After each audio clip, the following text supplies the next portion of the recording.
Στο Ήριδα, Αθήνα, έμαθα πολλά για τη φυσικοθεραπεία και μου έδωσε ζωή.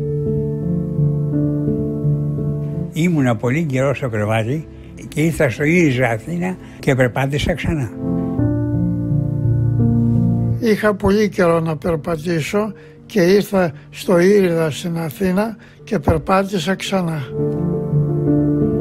Στο Ήριδα η Αθήνα έκανα φυσικοθεραπεία και είμαι πάρα πολύ ευχαριστημένη. Ξαναγύρισα στη ζωή και θα συνεχίσω γιατί είναι υπέροχο, αποτελεσματικό και δεν πρόκειται να φύγω γιατί με ξανάφερε στη ζωή.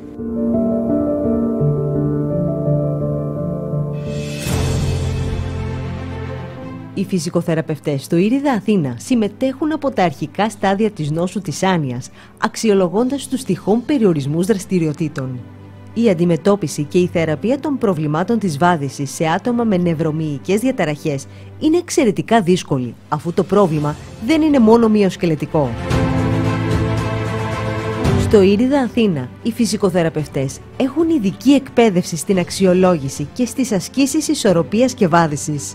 Οι ασθενείς με άνοια διατρέχουν τον υψηλότερο κίνδυνο πτώσης. Το επιστημονικό τμήμα της φυσικοθεραπείας είναι εξειδικευμένο στις νευρομυϊκές διαταραχές και στην τρίτη ηλικία.